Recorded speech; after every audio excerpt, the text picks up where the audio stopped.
So, one of the top questions I get asked is, should I do a master's in design? And over the years, I've spoken with several designers who are trying to figure out this decision for themselves.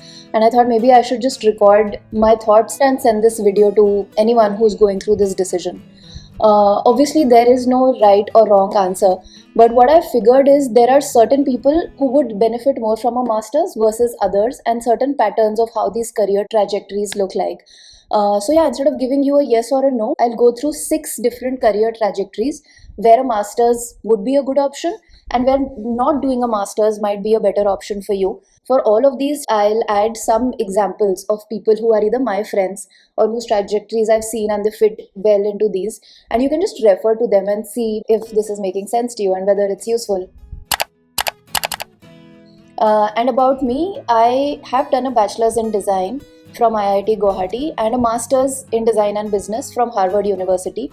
I'll tell you more about my journey and which trajectory I fit in towards the end of the video. So let's get started. The first trajectory I call is the geography trajectory.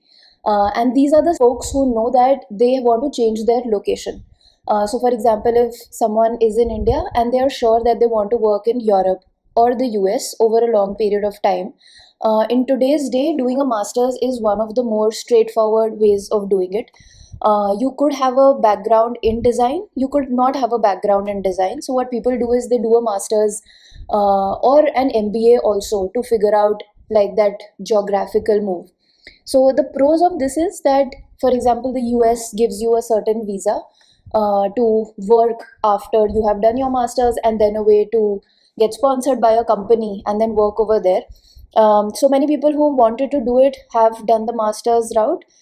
There is some ways you can do it via a company also. So for example, if you work in a big tech and they move teams, some people from India get moved to the US or Europe, that could be a way, but it's not as predictable. You do your master's, you do an internship, you start doing your job, and then you get your visa, and then you're in the new country.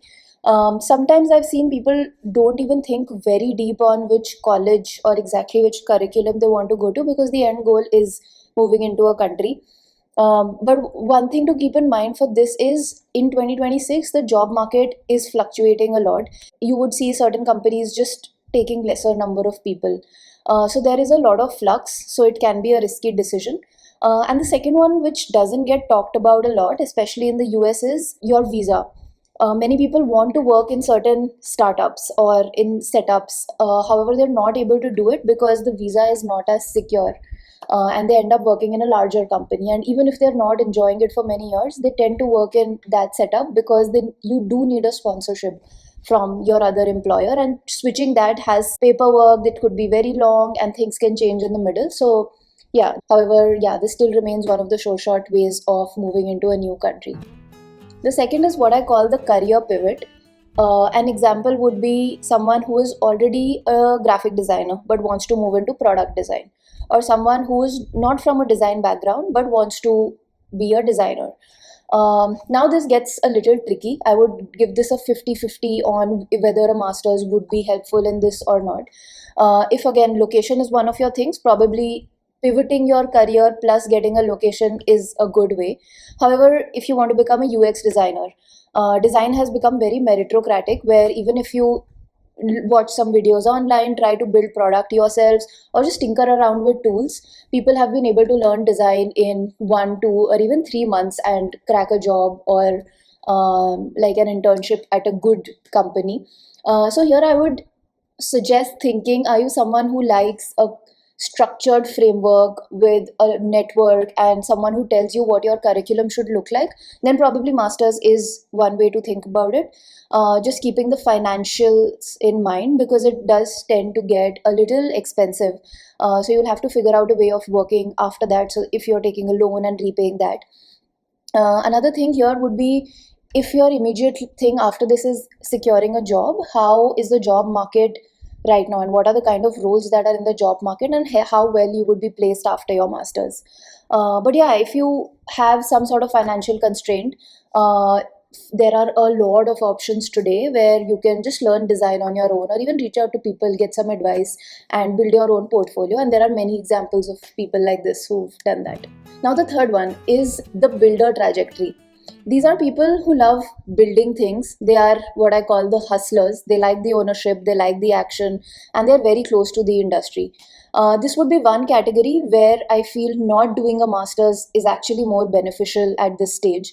One, your risk appetite. You do want some sort of flexibility, and if you invest in a master's, you will be moving locations, you will have some sort of a financial load on you as well. And secondly, whenever you're in a master's, you're more close to academia, no matter which program you are in. There's a certain curriculum you'll have to follow, there are courses you'll have to take, which does leave a little less time to be actually building things. Probably doing internships in different places or working closer to founders you resonate with would be an exponential learning journey. Even though there are founders who've done a master's, if you feel you're in the right time, have that inclination to build, it's better to try 4 or 5 different things, see how that works out. Maybe it fails, you pivot. So yeah, over here I don't think masters is a good way to go about it. The fourth one is the research trajectory.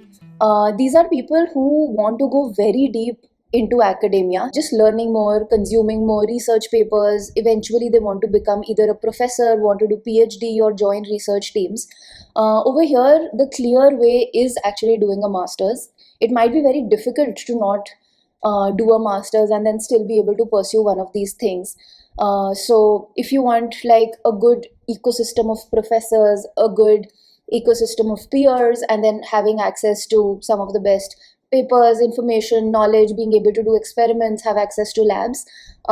Yes, masters for this cohort does make a lot of sense, and it could be within your own country, it could be applying somewhere else. And this does help you go deeper into that research, intellectual, academic field. The fifth one is the industry climber. And this is a very interesting persona who has figured out that yes, design is for them. And now what they have to do is spend more time at one place and just grow over there. So you can take an example of someone who's joined a company just after studying design, and they spend the next 7, 8, 10 years over there. Their general trajectory looks like starting from a product designer, they become a senior designer, then a lead. Either they start managing a team or they become a principal designer, and they spend a lot of time in a similar ecosystem. The great part about this is they earn credibility very fast, they grow very fast, and they're also slowly over the years changing their sort of role in design.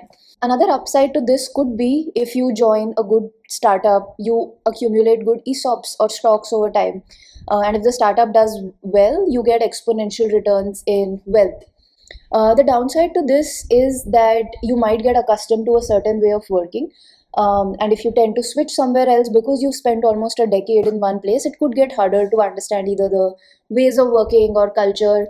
And you need to be very lucky to have a first good fit and spend a lot of time there.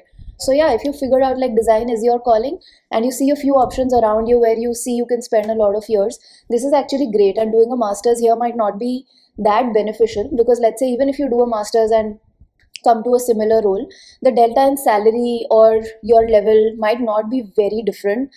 Also, one thing I've noticed is people do a master's for the social credibility. It is true, however, that is reducing these days as design is becoming more and more open and democratic. You will see people from non-design backgrounds also at similar levels or doing similar roles, where masters would be given maybe a more preference almost 10 years ago. Now it's reducing because your value of work is given more importance, and also becoming an IC, which is an individual contributor, is getting very important today with AI, because everyone at the end of the day is becoming a builder. And the last one is the exploration phase. This is if you've ever thought, okay, I like my job, but I'm not sure if I'm going to be doing this for the next 5, 10 years. Or you feel a little stuck in what you're doing and you want to give yourself a pause, zoom out a little bit, explore a few things, and then come back to your industry. Now, this one can get a little tricky. Some of the best explorations do happen in masters when it's structured. I know this sounds a little contrary because structure and exploration coming together is weird. But having an understanding of, okay, if there's 2 years, where do I spend my time on? What courses do I take? Or what skill sets do I want to build? Thinking of all of this before going into a master's would be very helpful, versus just an unstructured exploration. Because what happens there is sometimes people mistake exploration for escapism as well. So you should just answer that question. Am I escaping this life for 2 years, or do I actually want to gain certain value of it? Otherwise, you end up spending 2 years, and then at the end of it, you're feeling very similar to what you will be feeling today. And then that goes into a repetitive loop.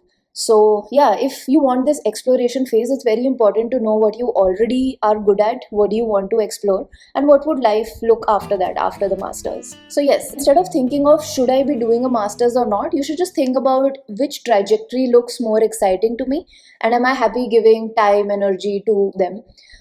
For me, I think I did more of an exploration, a very structured exploration trajectory, because I already had a bachelor's in design. Also had 2 years of work experience. I knew that I wanted to do a degree which adds to my design. So I wanted to do design plus business, and at Harvard, there's a great business school, a very good design school, and it gave me the option to figure out okay, some courses in product business. I also interned as a product manager and realized this is the space I want to work in. So that has been very helpful to me. But if you have any other questions, do feel free to add them in the comments, and I'll make sure I reply to them, or just shoot me a message over DM, and very happy to chat.